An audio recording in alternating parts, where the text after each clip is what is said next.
I had an idea about how sad and unlucky my sister is. I came up with the perfect plan. What kind of plan? Just watch and see. Mary put on a fancy dress, like one you'd wear to a wedding. She went to the microphone. When she got it, she turned to the guests and said confidently, "Does anyone want to marry my sister? She's not very smart and she's getting old, right?" After she said this, Mary looked at her sister with a mean smile. But she didn't realize how rude she was being. The mood in the room changed quickly. People started whispering, and some guests gave Mary angry looks. Mary didn't notice and grabbed the microphone again. "Come on, sister, you need to make yourself more appealing. There are lots of handsome doctors here. You really don't understand what you've done, do you?" Then something major and unexpected happened. "My name is Amy Schumer. I'm a 31-year-old woman with a regular job. There's nothing special about me except one thing. After middle school, I studied hard and became a lawyer. I have a sister named Mary who is 3 years younger than me. She's very charming and friendly, so our family always treated her specially. I'm not very noticeable, just plain and average. I'm not very charming, so my family and relatives didn't care about me much. I rarely felt any love and was often treated coldly at home. I couldn't compete with Mary's natural charm, and she got all of our parents' love. All I got were harsh looks. I worked very hard and got good grades, hoping to get some attention from my family. But I could never outshine Mary. Eventually, I got tired of trying to win my family's love and decided to focus on something else. I gave up on being loved and put all my energy into studying. I promised myself that I would find my worth through my knowledge. Studying hard gave me confidence, and my efforts led to good results. I hoped that my success in school would one day earn me some praise from my parents, holding on to this faint hope. I stayed up late every night studying throughout middle school. I was always at the top of my class and did better than other students in every test. But even then, my parents never praised me. Instead, they often criticized my grades. It's not just about being at the top. You need to get nearly perfect scores in every subject. Yes, even if you score 98% in science, it's not perfect. But this recent exam was really difficult. I would try to explain, but they called them excuses again. "Your lack of effort is why you get such results," my mother would say sharply. Her voice was as cold as ice. "Are you proud of those less than perfect grades?" All I could do was apologize. "Yes, I'm sorry," I murmured softly. No matter how much time and effort I put in, my results never matched my parents' idea of perfect. They never acknowledged my efforts. Any score less than 101% was just a reason for them to scold me. But more than my parents' coldness, my sister Mary's seemingly innocent words hurt more. "Oh, sister, are you getting lectured again?" She would come into my room without permission and smirk at my report card. "Good grades and still scolded? That's sad. I get praised for barely passing." "Did you come here just to say that?" I asked, feeling frustrated. "I was worried about you. Maybe you were feeling down again," Mary said, pretending to be concerned. "But I didn't expect such a cold reception." "If you were really worried, you wouldn't talk to me like that," I replied, trying to stay calm. "See, that's your problem. You're always like this, so standoffish. That's why Mom and Dad don't show you love," Mary said, her gaze cold as ice. She looked down on me with clear contempt. For a brief moment, her attitude was obvious, even as she left the room. After she was gone, I could hear her cheerful laughter with our parents from the living room. I should have been used to it by now, but the sadness overwhelmed me, and tears streamed down my cheeks. I had told myself many times that I didn't need my parents' approval, and that Mary's words wouldn't affect me. Yet my emotions betrayed me, and I cried. In my hand was the crumpled report card, wrinkled from my tight grip. Once again, I resolved to stand on my own and break free from this suffocating family environment. I knew that excelling in my studies and improving my skills was my way out. From that moment on, I threw myself into my studies with even more determination. One day, as a cool breeze swept through the classroom windows, my father made an unexpected announcement. "Amy, you won't be going to high school. You need to start looking for a job immediately," he said coldly. I was speechless, unable to hide my confusion. "Why would you say something like that?" I asked, my face blank with shock. "Further investing in you is unnecessary. If you want to go to high school, you'll have to pay for it with your own money. If that's not possible, then you'll have to give up," my father said coldly, dismissing my protests. "But I'm still in middle school. There aren't many jobs available for someone my age. How am I supposed to?" My words trailed off as my father ignored me. "You need to accept this. After discussing it with your mother, we've decided to focus our finances on Mary. We can't afford to spend more on you," he declared firmly. "That's not fair," I thought bitterly, but my father's decision was final. His words hit me like a sudden storm, draining all color from the world around me. My mother and sister looked on with undisguised smiles, seemingly enjoying my despair.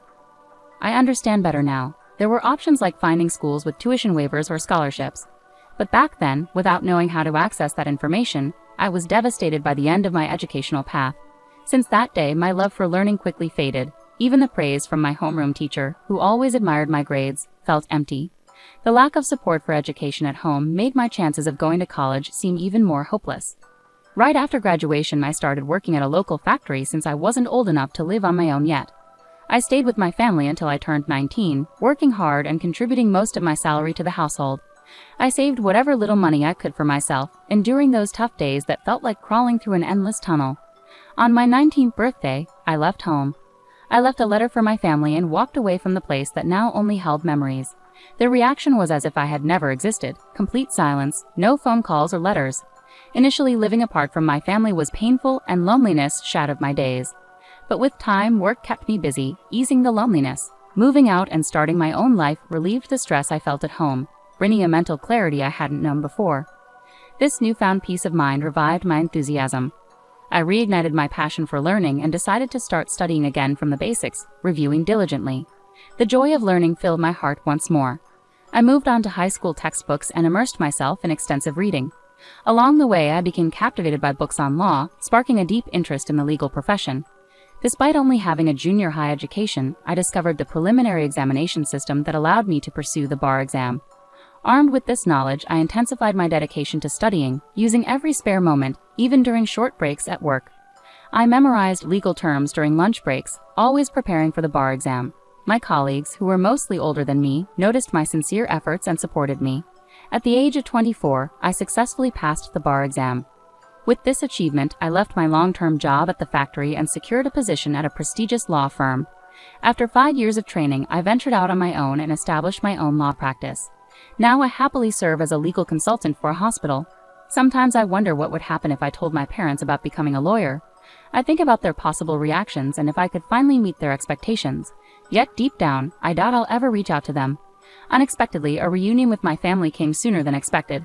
One evening after work, I found a message on my phone from my younger sister, Mary. She was getting married. Mary is getting married, I whispered to myself. My 29-year-old sister was engaged to a doctor, and their wedding was scheduled for next month. They wanted me to be there. Despite the long estrangement from Mary and my parents, I couldn't ignore such a significant event, so I replied that I would attend. Mary quickly responded with the date and location of the ceremony. Her message ended with, "Don't forget the wedding gift," which made me smile wryly. It seemed Mary was more focused on the gift than on welcoming me. I arrived at Mary's wedding hoping to reconnect with my family, if only briefly. I wore a carefully chosen blue dress and went through the entrance formalities before taking my seat in the family area, where my father and mother were already seated.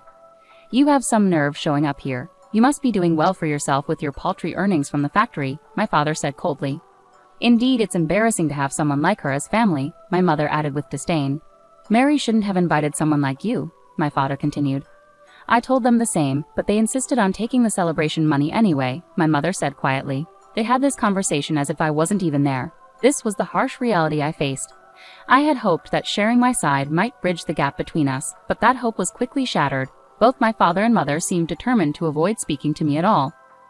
In the quiet of the venue, I looked around and spotted some familiar faces among the groom's side. Haven't I seen that person somewhere before? I wondered to myself, sensing a hint of déjà vu.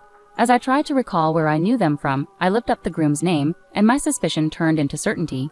The connection I had suspected was now clear. I couldn't help but feel a faint surprise. It was such a coincidence, almost like fate unfolding. Despite this revelation, I decided to keep my emotions in check and quietly observe the day unfold. The ceremony proceeded beautifully, with the bride and groom making a grand entrance. Guests shared warm words and entertained, lightening the atmosphere. As time passed, the event shifted to dinner and then to photo sessions. Throughout it all, my parents got up without acknowledging me and moved toward the front where the bride and groom were waiting. Mary, drawn to them like a magnet, beamed happily in every photograph. Trying not to let the sight affect me, I quietly focused on the meal in front of me. Out of nowhere, my sister Mary came up to me. She approached with a smile, but her eyes held more than just happiness to see me after so many years. "Hey big sis, it's been ages, hasn't it? Are you glad we're spending time together like this?" she asked. I nodded quietly and replied, "Yes, the food at the party is really good." Mary smiled sarcastically, saying, "You don't get fancy food like this at the factory where you work, do you? You should appreciate being here." Her words stung deep inside, but I didn't let it show on my face. Mary's tone grew sharper, almost mocking. "Ah, did I hurt your feelings?" "I'm sorry, but isn't it natural for you to feel a bit jealous? After all, your little sister marrying a doctor and all," Mary said casually, as if the apology meant nothing. I kept my expression unchanged and quietly waited to see what she would do next. Then Mary whispered in my ear, "Big sis, because I pity you, I've come up with a great idea." Trying to remain calm, I asked suspiciously, "What idea?" Mary, looking pleased with herself, replied, "Just wait and see." In her beautiful wedding gown, Mary captured everyone's attention. She grabbed a microphone from a staff member and suddenly announced to the guests, "Ladies and gentlemen, some of you may not know my sister is here. She might not have the highest education or be the youngest, but if anyone is kind enough, could you please mentor her?"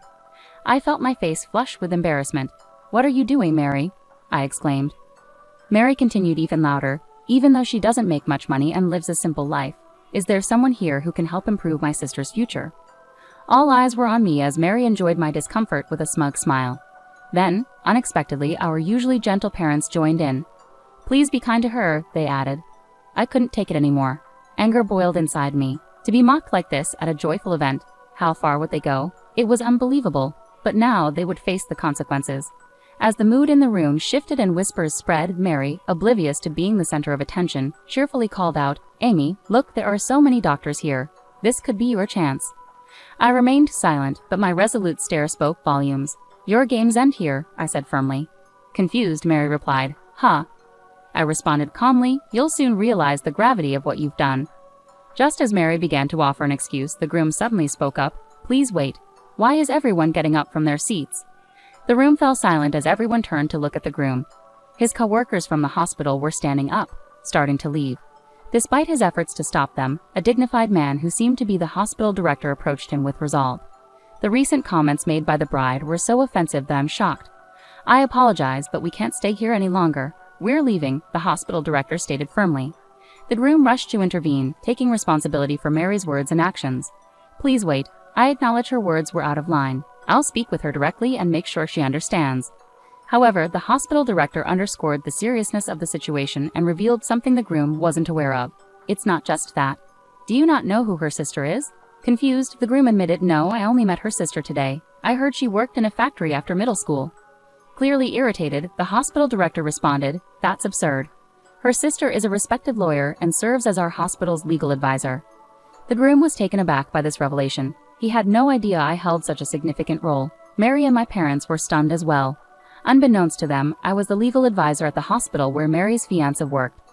Having seen him at hospital events before, the guests might have recognized me too. Mary's inappropriate remarks had exacerbated the situation, leaving the hospital director deeply offended. Although the groom had no personal connection to me, the hospital staff highly valued their legal advisor. The groom's face flushed red as he approached Mary, his voice rising. "What is going on? Your thoughtless words have damaged my reputation." Mary stuttered, trying to defend herself like a confused child. "I didn't mean it like that. I honestly didn't know my sister had such an important job." Furious, the groom continued to admonish Mary. "Not knowing is no excuse. How could you speak so disrespectfully about your own sister? Your behavior is unacceptable. You've lost sight of what really matters." Mary, desperate to explain herself, pleaded, "Wait, please listen. There's a reason for all of this." But the groom, not willing to hear any more excuses, declared firmly, "The engagement is over.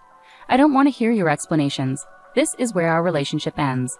Shocked by his words, Mary collapsed where she stood, her face drained of color. In a burst of anger, the groom stormed out of the wedding hall, followed by the other guests. Just as I was about to leave, I heard my sister's desperate cry behind me.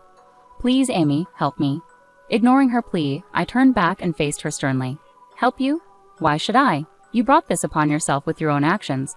Making fun of others and then trying to play the victim is disgraceful." Mary, clearly confused and anxious, pleaded, "Why are you being so harsh? If I had known you were successful as a lawyer." With a calm yet resolute demeanor, I replied, "Why should I have informed someone who never bothered to reach out to me about my career? Actually, I had already decided to sever ties after this wedding. Now, seeing how things turned out for you, I feel a sense of closure. You must be disappointed that your engagement to a doctor fell through. I suggest you work hard to find your next prospect." With those words, I left the venue gracefully. In the distance, I could hear the murmurs of disapproval from my parents and other guests. Everything unfolded as I had anticipated, and Mary's marriage was called off. My parents, who had pinned their hopes on Mary marrying a doctor for security, expressed their anger toward her for the first time. Overwhelmed by their disappointment, Mary sought solace with a broken heart, but I turned a deaf ear to her pleas. I ignored her calls and cut off all ties with the family. I later learned that Mary had quit her job and was now unemployed, estranged from our parents, and leading a reclusive life at home. As for me, I am content with both my professional and personal life, living peacefully without major issues. Although my relationship with my family has been strained, I am fortunate to have strong support from colleagues and friends in both my work and daily life. This positive environment is the result of years of hard work and dedication. While I faced challenges along the way, overcoming them has shaped who I am today. Reflecting on my past struggles, I now appreciate their significance. My goal is to continue living a fulfilling life at my own pace, setting achievable goals and keeping stress